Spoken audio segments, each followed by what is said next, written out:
Sorry, 1 second. I'm setting us up to go live on Facebook too. I haven't set Says that we up. are now live streaming on Facebook. It's loading, so just a minute, everyone. Let me get us there.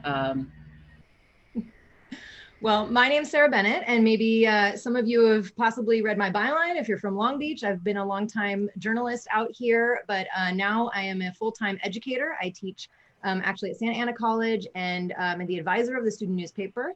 And about a year ago, hello Ziba, I'm also a co-founder of the Long Beach Zine Fest along with Ziba.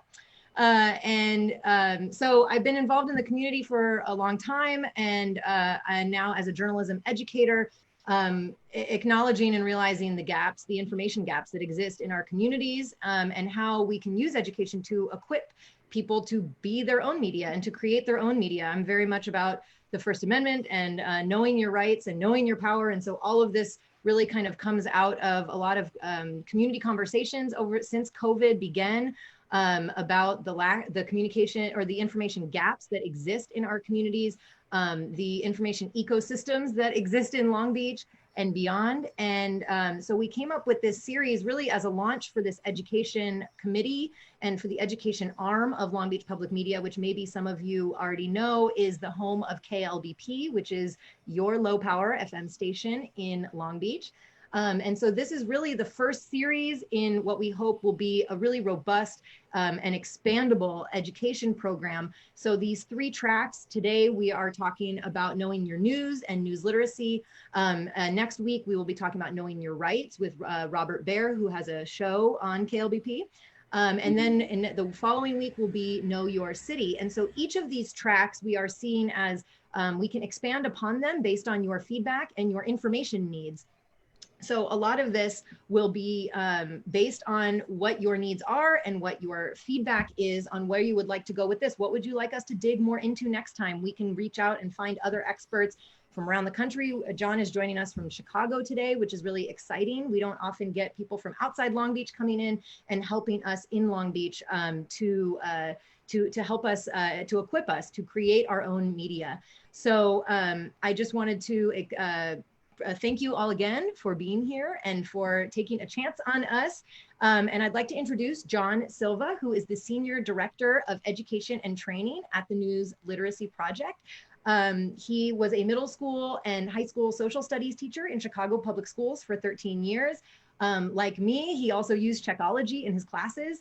Checkology is a really great program. If there's any other educators in the audience today, it is, I don't know if you're offering it for free again. It was in the fall, but it was Yes, actually, we are. Yeah, okay, awesome. It was only $5 a student prior to that, which was really affordable for my department. And I'm able to use it in my beginning news writing class, because what I found at the community college level is that a lot of my students were coming in basically as general news consumers, like so many of you are, inundated with information and not really equipped with the skills to kind of sort through everything. There's so much information and news out there. So it's really important that we know that we can arm ourselves with the skills, as John's going to teach you guys, to be reliably informed. And so through the Checkology program, as an educator, I was able to find John and ask him to come and do this session with you all today. So I'm passing it on. Thank you again for everyone for coming. I hope you've signed up for the other 2, which will be next Wednesday and then the following Wednesday. So take it away, John. Thanks again for being here. We really appreciate it. Oh, thank you so much, Sarah. And good evening, everyone.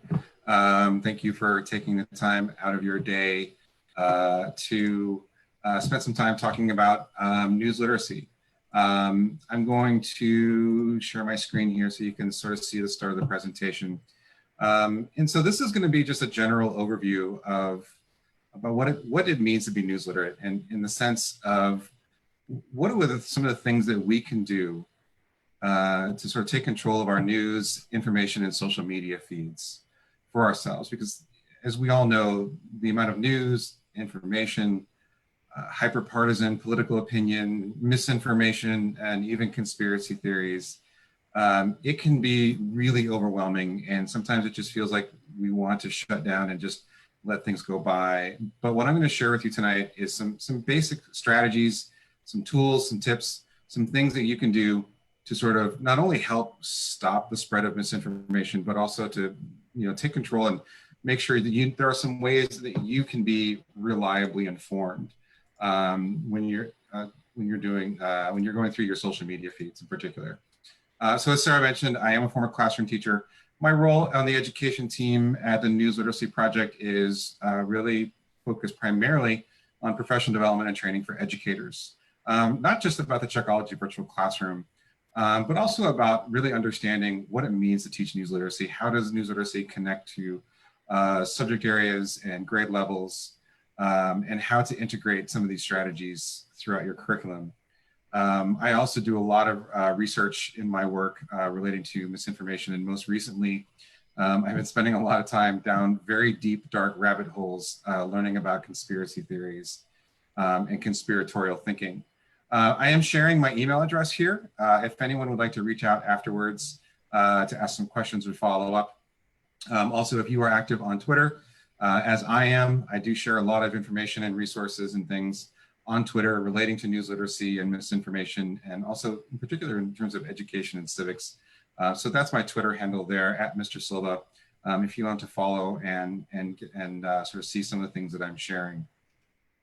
A little bit about the News Literacy Project. We are a national, nonpartisan education nonprofit organization. Our primary focus is about educators, providing educators with resources and curriculum and programs so that they can teach news literacy to students. We don't do direct instruction with students because we believe that news literacy is best taught through the classroom teacher, because they know their subject area and their students best about what they need to do. Because educators are also invested in this need for their students to be better informed. Because when they're done with their education, we want them to be active and engaged citizens. And our mission at the News Literacy Project, we want to see news literacy embedded throughout the American education experience. What that means is news literacy isn't just a topic that can fit in one place in one classroom. A former colleague once described news literacy as being the heartbeat of a course. And it can apply anywhere from, even as young as 3rd and 4th grade up into college level across all kinds of subject areas. And we really believe that the skills that news literacy brings not only is important for after students leave the classroom, but also to enhance their existing curriculum. The core values of the work that we do believe that news literacy is an essential life skill. What that means is that this is something that we have to learn. And if we don't teach this to students, we're actually doing them a disservice because we often hear them referred to as digital natives because they are so comfortable with it. But the reality is that most young people don't fully understand how the technology works. And they certainly don't really understand how to sort fact from fiction. Because right now, facts in a lot of ways are under attack. And facts are being dismissed actively across our political spectrum and across social causes. And in a lot of ways, we're also seeing attacks on journalism itself, not just from politicians, but across different groups. And the reality is that in order for our democracy and our society to survive and thrive, we need a free press to keep us informed, to let us know what's going on, to hold people in power to account, and all of those things. And so these are the things that are really important to us at the News Literacy Project. If you would like to follow our social media accounts at the News Literacy Project, we are active in particular on Twitter and Facebook, and we recently started our Instagram account. So we're trying to build up some followers there. So if you'd like to follow us, we do put out a lot of great information, resources, tips and tricks, things for you to learn, things for you to know. So following us on social media, we would really appreciate if you can not only follow us, but also engage in the conversation with us using the hashtag #NewsLiteracy. Because the important thing is that we want to be able to also have a conversation about how we can do this, how we can learn these things and then teach them to others. Because I'm hoping that as we go through this, you'll also see some things that you probably want to teach your friends and family about how to navigate their own social media and information feeds. So what do we mean when we talk about news literacy? At its core, it's really about credibility. What can we know or reasonably trust is credible and what is not? News literacy is about the profession and the practice of journalism, meaning that journalism that's trying to inform us follows standards focusing on authoritative fact-based reporting. And we want to recognize that there are news organizations that are doing amazing work, even though there is a lot of distrust in the media today, even though there's a lot of confusion about what constitutes journalism, because we want to know who to follow, who to be informed from. But also when we understand these standards and we know what quality journalism looks like, we can interact with news organizations and journalists and have conversations about the way things are being covered, the way things in our community, social and political issues across the country, how they're being covered, and we can actually make this a conversation between us and the media, and making us more engaged civic participants. So I want to talk a little bit about why this is so important. We do know from several studies that are out there that a majority of Americans admit that identifying misinformation is incredibly difficult. I'm sure most of us at one time or another have believed something to be true that we later found out was not. And there, we know that there's a lot of inaccurate stories. There's a lot of spin and propaganda and deliberate misinformation out there. And it gets overwhelming. And we also know that from another study, this is the Edelman Trust Barometer from 2018, 63% around the world believe that the average person can't really recognize what quality journalism is compared to opinions and falsehoods. And so this is why we teach these things. So I'm going to show you a couple of quick examples. So this is an example from Twitter. This is a type of a rumor and a bit of a hoax that's been going around lately about mail-in ballots with the general election coming up in November. There's this idea that somehow you really have to vote by October 20th because it's going to take you 2 weeks for your ballot to get to delivered. The reality is that the Postal Service has actually said you have to give 2 weeks to request your ballot, but it really won't take that much time. But also ignoring the fact that as long as your ballot is postmarked by election day in almost every election jurisdiction in the country, your ballot is valid. So this is one example. There's rumors and things like that spread so easily. This is an example from Instagram. This is political propaganda where we take one piece of factual information and we spin it into a completely new context to create political misinformation, right? So this is from Candace Owens, and she's taking a statistic about the pandemic, about the COVID virus, and using it to make an extreme political point that actually doesn't have a lot of basis in truth. Also, there's on Facebook, this is actually a huge problem in terms of viral videos. So I'm hoping that the audio comes through on this. You may have seen this recently. I'm sorry, to do what? To accuse a TV host of murder on Twitter. I'm sorry, I don't understand. What did he do? Psycho, it's called Psycho Joe. So if you can't quite hear it, this video has actually been slowed down by about 75%. This is actually not the first time this has happened to Speaker Pelosi. There was another video a couple of years ago where it was simply slowed down and it makes it sound like she's drunk. And this video has been heavily manipulated to make it appear that she has been, and this has gone viral. When I took this screenshot, it had been shared 90,000 times from this one post. And it's viral misinformation like this is rampant on Facebook, but also on TikTok. There's been a lot of discussions about TikTok, especially with President Trump talking about banning the app. One of the things that a lot of adults don't realize is that TikTok is not just an app where people are posting dancing and lip sync videos. There is a great deal of misinformation, disinformation, and conspiracy theories. So this is a clip from the America's Frontline Doctors that was shared on TikTok. But the thing is that we can find misinformation and propaganda, all these things on any popular social media or mass communication platform. And the thing that I want to emphasize is that these skills and these habits and these things that I want people to think about and start using, they don't apply specifically to a platform. They can be used on any source of information. And in fact, it's not just online. You can use these skills to fact check things that you see in a newspaper or a magazine or on a bumper sticker. So these skills are really about the content, about the information, and about the source of that information when we apply these. So just a question for you to think about, right? So if you see these on your social media feed and you decide to Google it, what do you think you'll find? In a lot of ways, we may find other examples where people are amplifying these. We may find websites that are adding to it, making the conspiracies and the misinformation deeper. We may find some fact checks.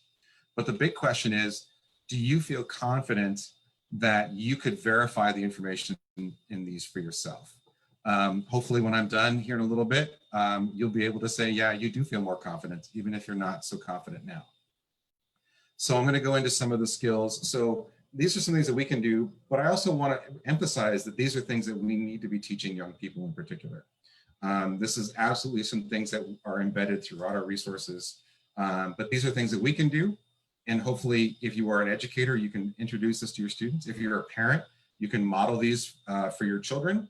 If you've got a family member, you can show these to family members who probably need a little bit of it. And the first one, and probably one of the most important that I like to emphasize, is all about emotional reactions, right? If you have a strong emotional reaction, that is a warning sign that you need to slow down and be careful about what it is that you're going to do with a piece of information. So here's an example. These images were posted claiming that this is what downtown Portland looks like. You can see there's a lot of burned out cars and burned out buildings. Some of these images are from forest fires and other places. They actually have nothing to do with Portland itself.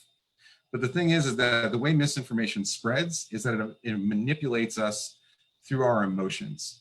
And when we have a strong emotional reaction, the rational parts of our brains are going to take a break for a few minutes.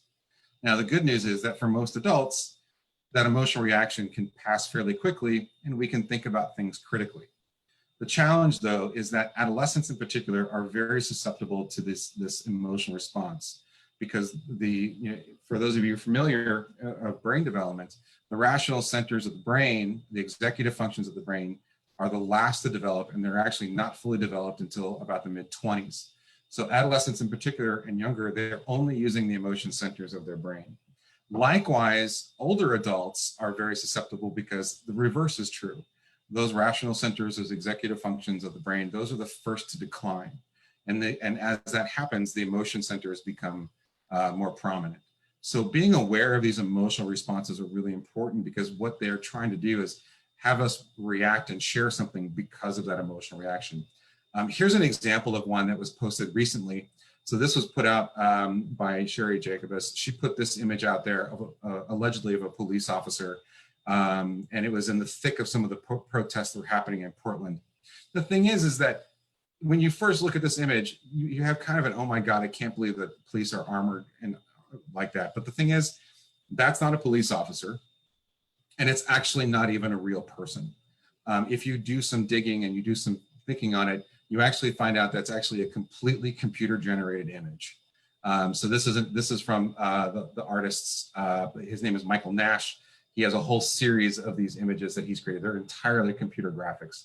But the thing is that this image fits the political views, right? So if you have a strong political or social view about the things that are happening, particularly in Portland and other cities, right, you're going to have a strong emotional reaction one way or the other. And people will share this and amplify it without even really checking to see if it's actually true. Another key skill that's really important that we need to be constantly thinking about is about the difference between news and opinion.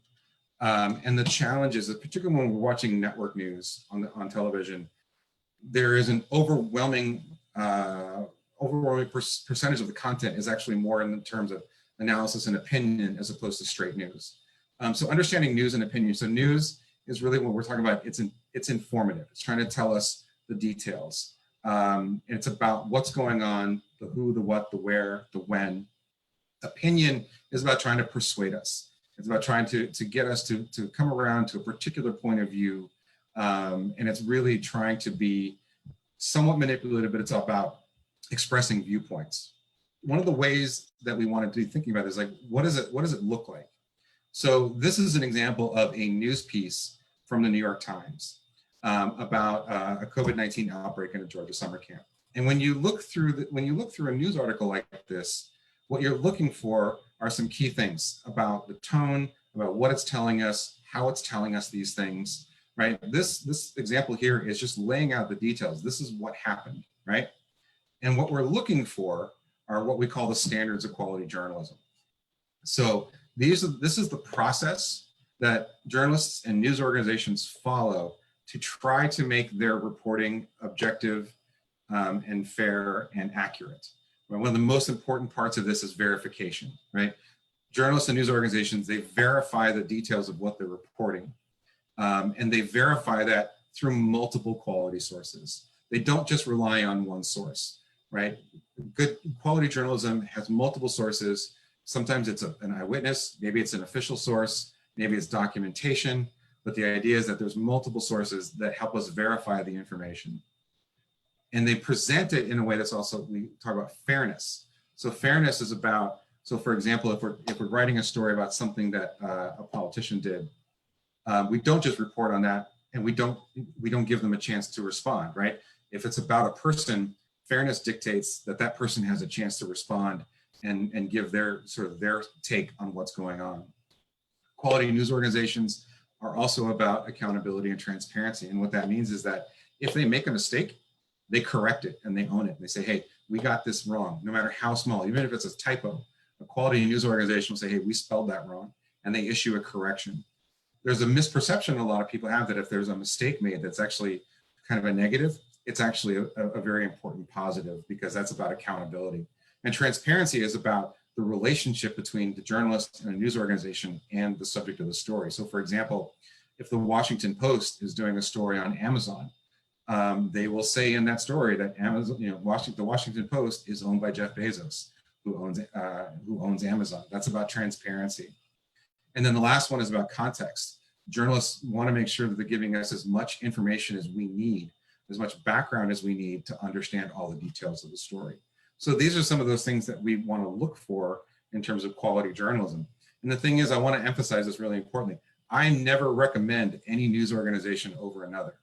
I recommend looking for these standards of quality journalism, particularly in journalists, but also news orgs, that you can find this in lots of places. And this is what you should be looking for, not a logo or a masthead. When we talk about opinion, one of the key things is that the vocabulary, the language is very different, right? So here it's labeled that this is a piece from the editorial board. It's the opinion by the editorial board of the Washington Post. And you can see that the language is very different. Yes, there are some details that they're reporting, but it's really about expressing a viewpoint. And so when we're looking at opinion, in a lot of ways, it's the absence of all those things of quality journalism, right? Part of it is about how it's labeled. A lot of it's also about how it's written. A lot of opinion pieces are written in the first person. And they talk about it from their viewpoint. We want to look for that persuasive language and tone, right? It's things that are exaggerated. We want to look for things like superlatives, that these are things that you would see in an opinion piece, but you won't necessarily see it in a news piece. Okay, next skill.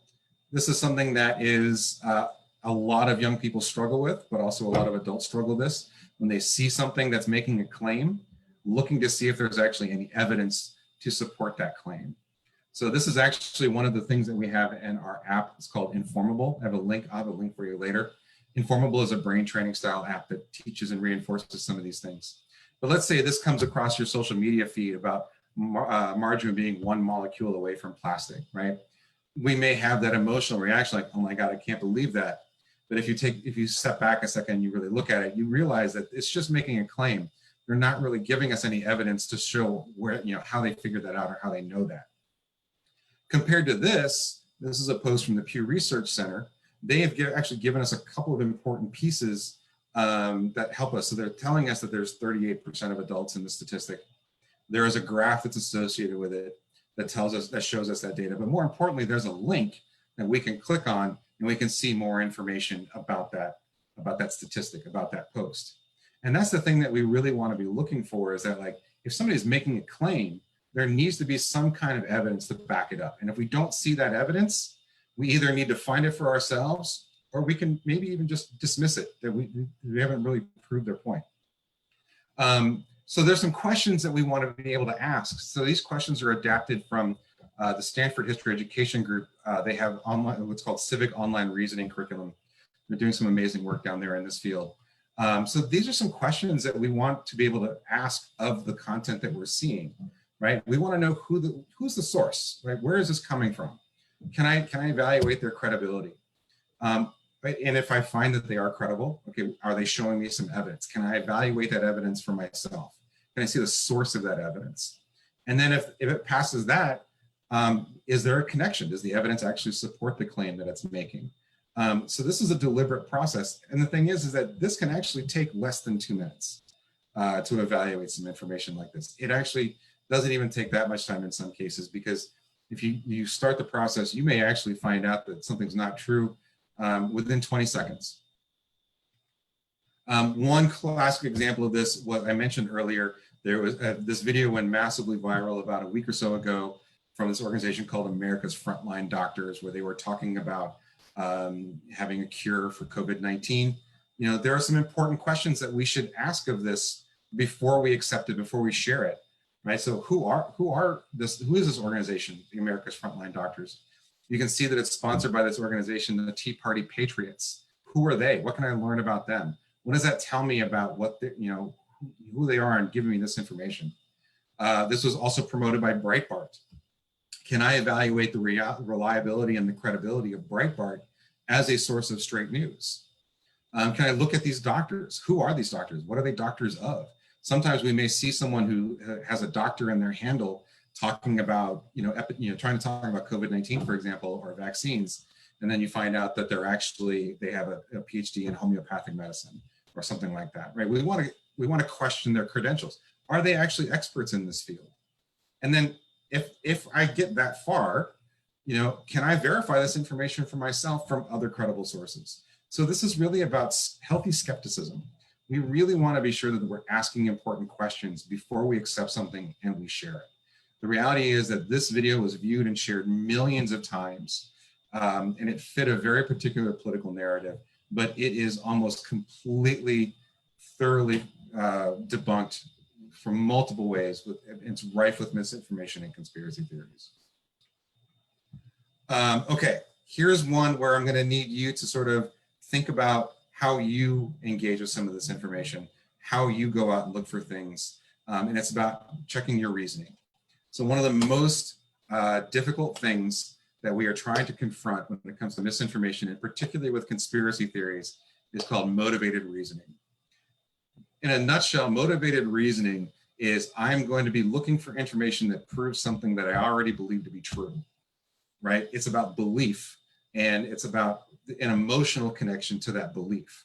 And more importantly, it's also about avoiding being confronted by contradictory information. So we don't like the idea that we might be wrong, right? So if something is contradicting something we believe, motivated reasoning is what we do when we try to prove that we're still right, because we want to dismiss that contradiction. We want to reinforce what we believe, because the reality is the stronger we believe something, the more it actually becomes part of our identity. And the stronger that connection, the more difficult it is for us to be willing and able to admit that we're wrong about something. And we will easily accept anything that agrees with us, right? If something agrees with what we believe, we will accept it, we will share it. And so that related to that, we call it confirmation bias. So it's prioritizing anything that agrees with us. So that's one of the things we like to emphasize, is that don't let your belief become a fact just because you believe it really, really strongly. Some things to watch out for, right? So if you're searching for information, if you're searching, if somebody tells you that a particular restaurant is terrible, and you Google the name of that restaurant, terrible food, right? You're trying to prove a particular viewpoint, right? So if you're only searching for information because you already decided what the outcome is, that's not a right way of doing it. Also, if you're in a closed Facebook group in particular, where everyone in that group shares the exact same belief on something, and the more narrow that belief, the stronger this is, you're in an echo chamber, right? And that's the only thing, all you're going to hear from any member of that group are things that you already agree with. This is one of the ways that anti-vaxxers are really spreading a lot of their false beliefs, right? People join these anti-vaccine groups, and all you hear is anti-vaccine information. There are no dissenting, no contradictory information allowed.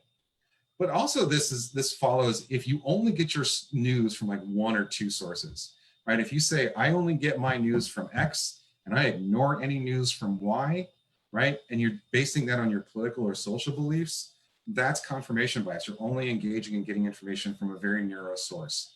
And what we really want to be able to do is expand our reach and where we get information from. And it also is really about verifying information. Like, don't just accept it because it feels right. You really need to verify information so that you know that it's right. So how do we verify some of this information? I'm going to share some important fact-checking skills. There's 3 that I'm going to go through. These are 3 of the easiest ones to use. They get a little bit more complicated from that, but we can talk about those later. One of the most important skills that we often don't think about is simply observation. If we see something, a video, an image, a meme, or even just something that's a quote or a piece of text, right? We want to take a look at it closely and critically using the Mark 1 eyeball. So many of you may have seen this image that went viral back in April, right? I believe this is actually from somewhere in Southern California. So this image went massively viral, showing this woman holding up the sign, trying to engaging what we call patternicity. So trying to show these numbers add up to something, and that's making some sort of belief. Obviously, those numbers don't add up to 19. But the thing is if you look closely, you can actually see that this image has been manipulated. There's a couple things in particular. One, you can see there's an unnatural curve to her fingers, and there's some pixelation around the edges of the sign. And that's actually not the real image. That's not the real image. I forgot to put the real image in here. It was another political sign about mask protests, but this is not the sign she was holding. So just observation skills is a first step, right? After that, another common tool that you can use is called a reverse image search. So what it is, this is a way of using a specialized search tool.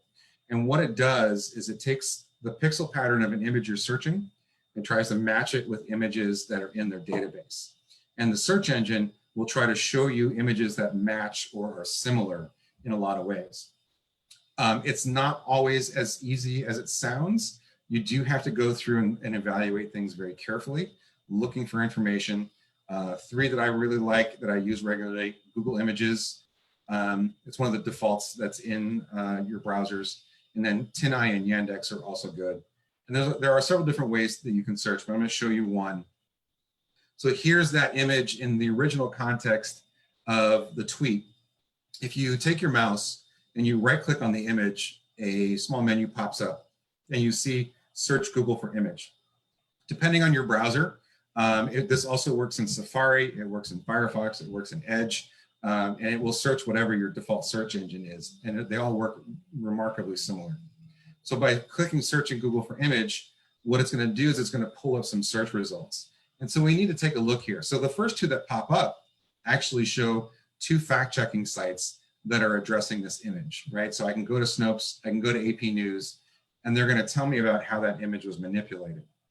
But if I look at some of the other sources, and this is why you have to reevaluate the sources very closely, you can see that these other links are actually sites and accounts that are amplifying or sharing the manipulated image. So we have to be very careful about which ones that we're looking at and how we choose these. Part of this, and this is another skill, but it's also related, is what we call lateral reading. So lateral reading is a term along with click restraint that was developed by Sam Weinberg and Sarah McGrew at the Stanford Graduate School of Education. And it has really become a really important tool that we teach. And the idea behind lateral reading is that as you're reading something, right? So when you're reading something on your screen, you're reading vertically. Reading laterally is about opening up another browser tab and verifying information as you're reading it.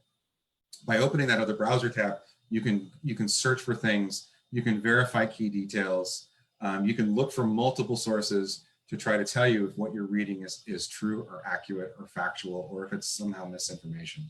So the idea is that you want to get off what you're reading and look for additional sources and additional information so that you know whether or not you should continue reading that original article.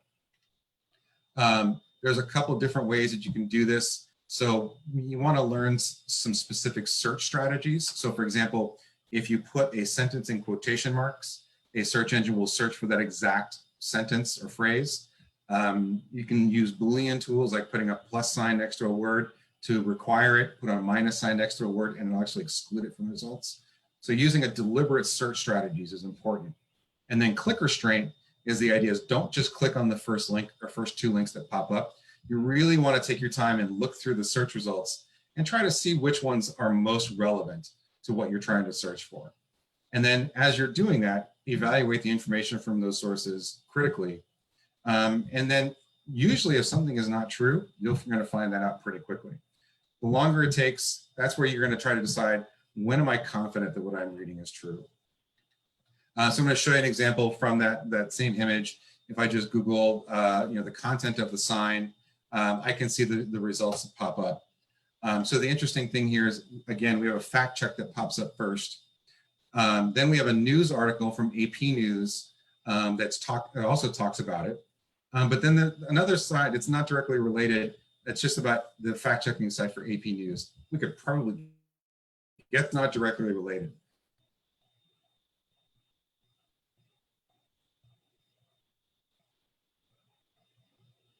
Okay, I don't know what just happened.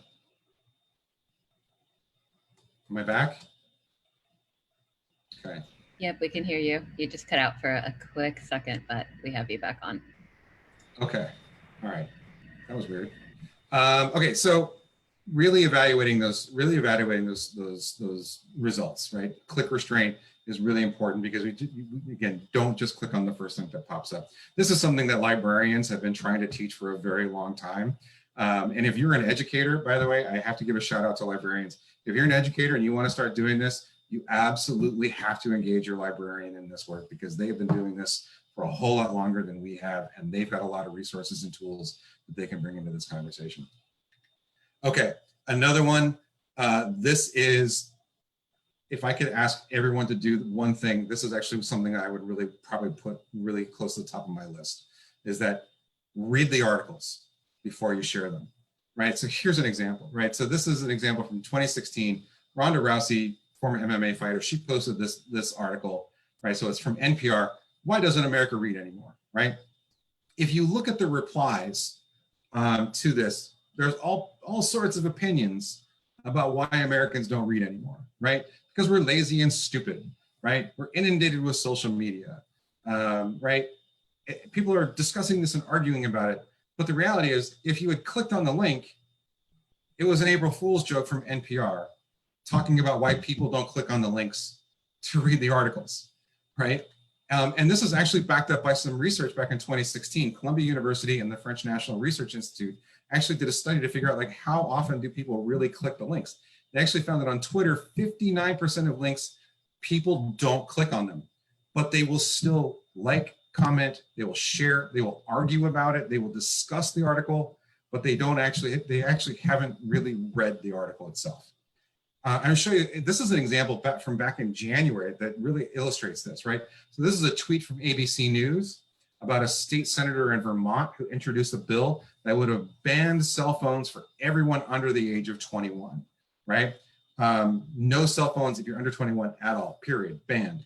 Here's another one from CNN, same thing, same story. Senator John Rogers of Vermont banned use and possession for residents under 21 because he says cell phones are just as dangerous as guns.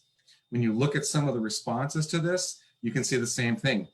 Kids have no business with phones. What's their reason for this? Nanny state alert, all these things. But the thing is, this is my NBC5, which is actually from Vermont. They actually included a really important piece of context, which says this guy proposed this bill as a protest against what he felt was Vermont's efforts at going too far at gun control. And so he even said, and if you read the articles, he even says, I'm not going to vote for it. I don't expect, it's not going to pass, but I wanted to put this out there as a way of bringing awareness to what I feel is government overreach in terms of gun control. Now, there's a couple of questions that come up with this, right? So when we see these previews, right, where do we sort of put blame for not having the correct context or important context? Is it the news organizations and what they're putting in terms of their headline and their lead? Is this the platforms in terms of what they show in terms of a preview of a news article on your social media feed? But the reality is that neither of those things would really matter as much if we just clicked on the links and read the articles for ourselves. So a couple things that I just want to share as I sort of wrap up here. Really be aware of your emotions. The stronger your emotional reaction, that can be anger, that can be shock and fear. It could also be a piece of satire that you find really, really funny, but don't actually realize that it's a piece of satire. So having that emotional reaction, recognizing news and opinion, doing some quick checks, like just some quick verification things. Because when you like something, when you share it, that's actually your reputation that's on the line as a source of information. Because if you share something that's not true, that's actually going to affect how people view you. And this is something that we just need to build into our daily habits. We need to keep doing this every day, especially the more we do things on social media, we need to be more careful. So I'm going to share some quick resources with you from the News Literacy Project, and then I will be happy to take questions. So if you're looking for information specifically about coronavirus and COVID-19, at our website at newslit.org, we have a page that we keep updated with running resources and things that are going on with the pandemic. We have a number of other things I'll share some links to. We do have a lot of things primarily for educators, but there's a lot of information out there also for the general public. We have a handout called How to Know What to Trust. This is a sort of a flow chart. I have a link for this where you can download it for yourself. It's also going to be available in a shared Google Drive folder that I'll share a link in a minute. But this is where you can actually, in probably about 20 seconds to 2 minutes, follow some of these tips on this flow chart, and you can sort of learn to evaluate things for yourself. And the more you practice it, the easier it will be. If you like, this is a bit.ly link that will take you to this PDF. It is case sensitive, so you do have to capitalize the N, the L, and the T in there. So bit.ly/newslit-trust. Our app, Informable, it is a free app and it is ad-free, available on iTunes or the Google Play Store. It is our brain training style app that talks about several key skills in news literacy. News versus opinion is one. Whether or not something has evidence is another. We talk about advertising. There's a lot of advertising that's disguised as other things. And then about whether or not something is checkable. Like, can you check things? Do you have enough information to check something or not? If you are an educator, I know Sarah mentioned this at the beginning. This year, our Checkology virtual classroom is completely free for educators. You can go to get.checkology.org and register. It is currently in its summer redevelopment cycle. We are currently doing some major updates to the platform, and we will be announcing when that's going to go live sometime in the next week or so. So it will be ready very, very soon. But this is our primary thing for teaching news literacy in the classroom. We have 13 lessons that are that are in the platform, as well as exercises and other resources. We're actually working on a 14th lesson. We just finalized the outline and learning objectives for a lesson on conspiratorial thinking. I'm really excited to finally be getting that into production. And that's going to be available sometime, hopefully next calendar year. If you would like to subscribe to one of our newsletters, so we have several newsletters that go out. For educators, I highly recommend the SIFT. It's going to be starting back up soon, which is really about its focus on the classroom and integrating news literacy and misinformation into the classroom. It goes out every Monday. We have a newsletter called Get Smart About News. It's going to be going out every week. It's going to be somewhat similar to the SIFT, but it's going to be geared more towards the general public. And if you just want to follow the things that are going on at the News Literacy Project, we have a quarterly newsletter called NLP Connections that you can learn about the things that we're doing as an organization. And that's at newslit.org/subscribe. This is a bit.ly link. I'm going to give these links to Sarah, and she will be able to send these out to everyone later. But if you want to see some of our resources that we have there, some of these are for educators, some of these are for everyone. You can go to this bit.ly and download that, download some of those resources there. A copy of this presentation will be in that folder as soon as I'm done this evening. And then the last thing I would like to ask, if you wouldn't mind, if people can, we do need your feedback about how well we do with some of these things. So this is a short, I believe it's 3 questions, maybe 4. If you could take a minute when we're done here and give me some feedback, because this is how we make these better, and we can make sure that we're reaching out and reaching all the people that we really want to. So that brings the end of what I've got going on here. So we have some time, I believe, still. So if anyone would like to ask a question, you can, I can probably see what's going on in the chat room, but can people unmute themselves? Yeah, you're welcome to unmute if you have a question. I didn't see any in the chat, but if you want to put them in the chat, I can read them out as well. Yeah, or you can click to raise your hand. I actually have not so much a question, but a commentary. There was something that you said there toward the end that really resonated with me. And it's something that Sarah and I discussed a lot when we were talking about this series. And you said that your reputation is on the line when you're sharing a lot of this information. And one of the things that has shifted, especially even right now with the COVID pandemic and the Black Lives Matter uprising, is that we in ourselves have become our own media outlets. And so it's also important that we know what information we're sharing, even though we don't have the backing of a big journalistic institution. We are becoming reliable sources of information that people in our community, if they trust us, if they follow us, they're going to trust what we're saying, because there's that community trust that we've developed. So there's a responsibility even on our end to make sure that just as people, we're making sure we're upholding our own integrity and sharing truthful information. And there is a question. Yeah, that's very true. And yeah, thinking about ourselves as gatekeepers, like everybody has somebody that they talk to and that they tell what they heard about, even if it's, oh, did you hear that cousin so-and-so got married? You know, that's news. You're passing along information. Better verify that information. So we're all kind of gatekeepers for our own information ecosystems in a way. So even if we don't think of ourselves, we're not journalists or we're not librarians, we don't think of ourselves as information vessels. You know, we all are, because we're all social people and we're communicating what we've learned to others at some point in our existence. So there is a question from Melissa Malloy. She says, do you have words of wisdom regarding false equivalence in the name of, quote, balanced reporting? For example, giving equal weight to climate scientists and climate change deniers. Yeah, so that is an ongoing struggle in journalism in terms of false balance, because balance is really important, right? In terms of fairness and context. That is a major challenge that news organizations are struggling with, because the standards kind of dictate that you give, those viewpoints an opportunity to sort of express themselves depending on the story. But, there are some exceptions, obviously, to that, right? That you don't necessarily want to give voice to someone who's really just flat out wrong in some ways, depending on the topic. I think that that's something that we can teach people about when we're evaluating what people are telling us, is that, like, when we're looking at the sources in a news story, right, we can ignore some sources in favor of the ones that we believe are providing more accurate information.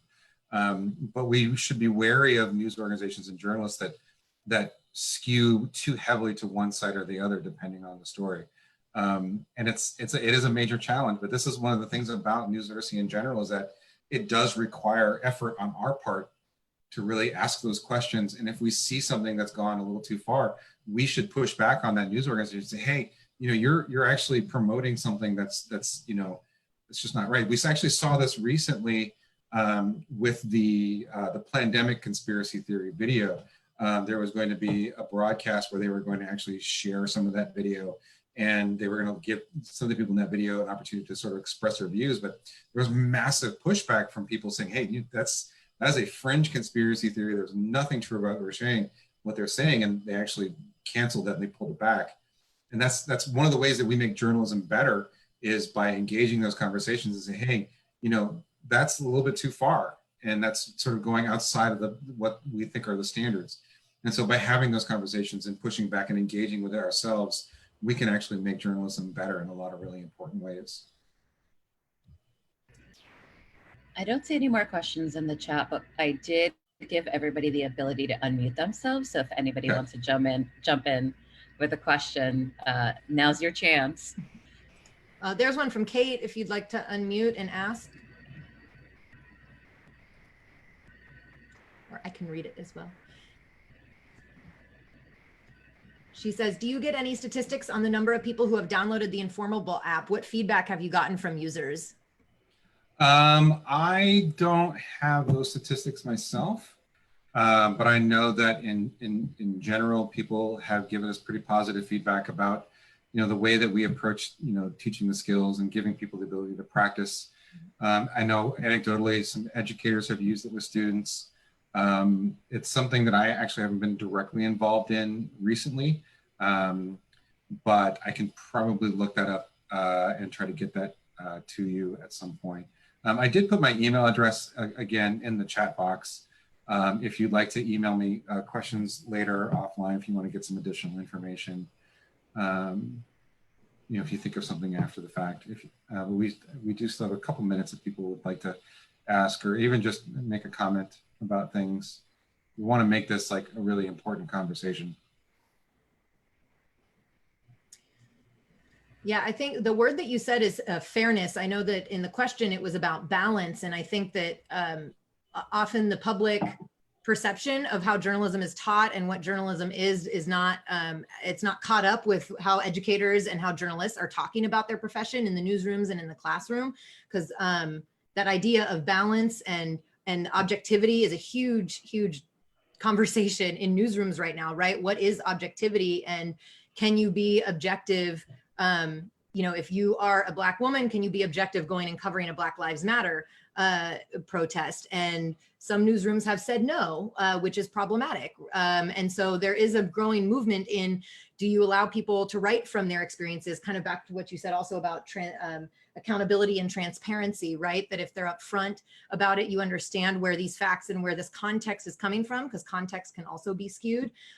So rather than balance, at least in my classes, I definitely talk about fairness. Is it fair if you're writing about, Black people protesting violence against them? Is it fair to say, well, also all lives matter? Is that fair? And fairness is just as subjective sometimes as other terms, but I find that sometimes that's a better way to explain it, that it's not about giving equal time to both sides. It's not 500 words about climate change and 500 words about climate change deniers necessarily. There is Karen? a question from Melissa, I believe, has a question. Oh yeah, Melissa Yeah. asks, do you have advice for how to call out friends and family on social media when they post misinformation in a way that they will accept instead of defend? Oh, we have to unmute John. I think we might have accidentally muted him. There we go. There you are. Melissa, thank you so much for that question. That's actually a really important one. So the wrong way of doing it is by being confrontational, right? If somebody posts something false, you don't want to be confrontational. Is like, oh my God, I can't believe you posted. I can't believe you believe that, right? If you are confrontational in that sense, you're going to trigger what's called the backfire effect, right? Again, we're not comfortable with contradictory information. So when we're confronted with contradictory information, we want to hold on to what we believe a little tighter. The right way of approaching this is from a position of empathy and using questioning, right? So if for example, if someone shares an image that has been manipulated, it's not true, right? You want to sort of approach it by saying, you know what? I'm really skeptical about a lot of stuff that's out there right now. I've seen a lot of false images. I saw another version of that image somewhere else. What do you think? And sort of show them the correct image and sort of let them evaluate it for themselves, or even sort of turn around. Where did you get that? Like, I heard something very different. What's your source, right? But approaching from a position of empathy and giving them an opportunity to evaluate the information from themselves, kind of like laying out a trail of breadcrumbs to the factual information, that's the right way to do it. That being said, you need to go into it with very low expectations and be willing to walk away from it. Because the reality is that if this is something someone strongly believes, and this is something that they really feel as part of their identity, no amount of empathy, no amount of new evidence is really going to sway them or change their minds. And it's really unfortunate that that's so true in a lot of ways. So you want to try, you obviously want to try to debunk misinformation and show people the things that are factual, but you have to recognize that it may not be successful. So it's really about, trying to be sympathetic, empathetic, compassionate, and trying to avoid confrontation at all costs. Use some questioning techniques, and then just I saw this. What do you think? So it's important. We have Do another. I believe in fact checking on their post anyway, so other people can see. So if you do it right, you can actually do both, right? So if you're responding to the person, there's another thing. Do you correct them directly, like personally, or you do it publicly, like on their post? So if you do it on their post, you can sort of take that approach, like, I actually saw a different version of that image, and somebody said that it was photoshopped. This is what I saw, right? If you put that on there, it gives the person who posted it a chance to see it, but it does also get everyone else there. And one of the interesting things is that the sooner somebody does call something into question, the sooner somebody tries to debunk a piece of information, the less viral it's going to go, right? Because people will see it, and hopefully they'll see it in the comments, and they'll be less likely to share it. But it can be very tricky. But you also have to be aware of the context. Like if you're doing this in a closed Facebook group, for example, right? Chances are that the people who are in that group are going to pile on and defend the belief. Whereas if you do it on sort of an open, more public post, you have a wider audience, and people may be more likely to reinforce the fact check. So it can be a tricky proposition, but it's one that we definitely want to try. We have a really good question here from Karen, actually, and this is one I've come across a lot too, is how would you deal with students who feel that fact checkers like Snopes have a liberal bias? So bias is also a very tricky topic. So we do have a lesson on understanding bias in the platform. So one of the first things that I would encourage, if we're talking to young people about this, is that we want to move away from perception and move towards a more objective way of measuring bias, right? So we want to look for ways that, not just saying, well, that's biased because I heard it's biased, I think it's biased. We want to try to come up with an objective way of measuring it. And one of the ways that I've heard from some educators that can be very effective is having a conversation about, okay, so if you don't trust Snopes, right? What is a fact check that you would trust? Like, so what would it take for you to trust a fact check? And then if you can have a conversation about that, then you can say, okay, so let's see if any of those apply to Snopes, right? And so, yeah, there are accusations of bias across the ways, but so one of the things that people will say is like, they only fact check, conservatives. But if you sort of look, you can find fact checks, fact checks against liberals or other people. The reality is that most fact check organizations are trying to be objective. They're trying to stick with things that are going viral. But it's really about so what would you trust? What would it take for you to be able to trust a fact check organization and try to get to more objective ways of measuring it? Bias is a very tricky topic, though. Do you have time for a couple more? There's a couple other ones in here that Ziba is asking, how do you feel about memes? Do students take them to be facts, or do they acknowledge the sarcasm and falseness for comedic effect? In my experience, if we're talking about middle schoolers, sarcasm goes over their head in general. That's part of it. But the thing is, it kind of depends on what the meme is saying.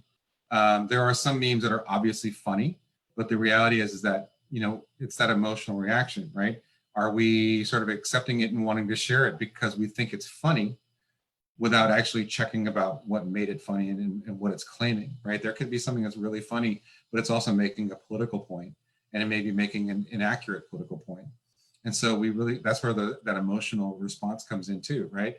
Is that we may think it's funny, we may think it's sarcastic, but we actually have to think about it before we share it, because it might be funny, but it also might not be true. The other question we have in here is Judy Baker, who's actually part of Long Beach Public Media, is asking if maybe you can explain why people are so personally connected with these posts. Well, part of it is about how people start engaging in conspiratorial thinking, motivated reasoning, and such. And part of it is that it starts with comfort. When we have something that we believe in, and we start to see things that reinforce that belief, and we start to, interact with people who share that belief, there's a comfort, and eventually it becomes community. And we start to identify and connect with people who share those beliefs. And we want to be, we want to be around people that agree with us, because that's safe and comfortable and reassuring.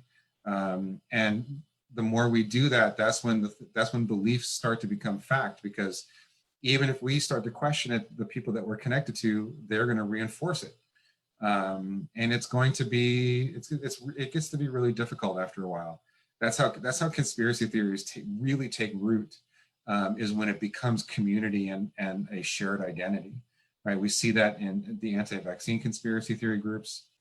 We see that in flat earth groups, and a number of others, that these are people that it's us versus them, right? So now I'm part of an us, I'm part of this supportive community of believers. All these people are sort of, all these negative things that are directed toward us now, but I feel safe in my community. I feel safe in my belief because I have all these people who agree with me. And the stronger that becomes, it just gets that more difficult to crack through. Well, John, we are so excited that you took this time to really just join us today and inform everyone. I know there's some people that are signing off because they're on the East Coast and it's 10 o'clock there, so we don't want to keep you too long because we know you're out in Chicago and have things of your own to get to. But thank you again. We'll be sure to share all of these resources with everyone. And please, if you weren't already familiar with the News Literacy Project, go look at what they're doing, because as John showed you some of the resources, there's a lot of great stuff there for you, whether you're an educator or you're just an everyday media consumer. There's something there to strengthen your own news literacy. So thank you again, John. And I guess I can give you the pitch here for Long Beach Public Media. For some of you who weren't on earlier, Long Beach Public Media is a parent organization of KLBP. It's a low power FM public radio station that launched last year. And part of Long Beach Public Media's mission is to provide education resources. So we know that as we work toward building a strong media platform with KLBP, it's also important that we help educate our community with this information. And even those of us that are involved with the station, is we want to make sure that everyone within our team also understands these initiatives, and that we're actively working to create a better media ecosystem within our own community. But yeah, so if you want more information about Long Beach Public Media, go to longbeachpublicmedia.org or lbpm.org, which also takes you there. It's shortened. But I know Sarah has some information about our next workshop and session. So Sarah, if you want to take it away and tell us what's on deck for the next one. Oh, she's muted also. There we go. Oh, thank you. Yeah. So, so the next session, as we mentioned, is next Wednesday, and it will be about knowing your rights. Knowing your rights when you go to a protest, when you are standing in a public space, when you are posting on social media. What are your rights when you have interactions with police officers? It's kind of broad. The first half will be about protesting specifically. Where can you be? What can you take photos of? And then the second half will be about knowing your rights during interactions with the police. And here is the link so that you can RSVP if you have not already.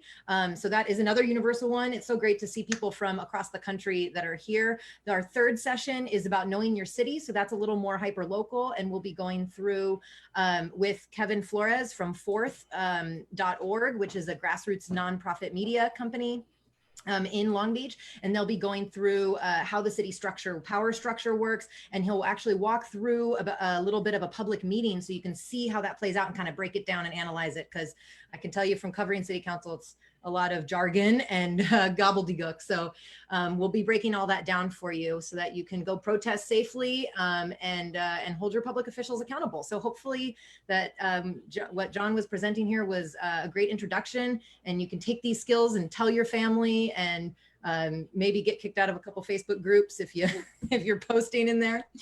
We really appreciate, again, John, yes, fourth.org. Thanks, Carlos, for that. They are our grassroots media out here in Long Beach. So hope to see you all soon. Thank you again. Thanks for joining us if you're not on West Coast time. And thanks again to John. We really appreciate your time. Have a good night. Thank you for having me. Thank Really you. appreciate Thanks, the everyone. opportunity.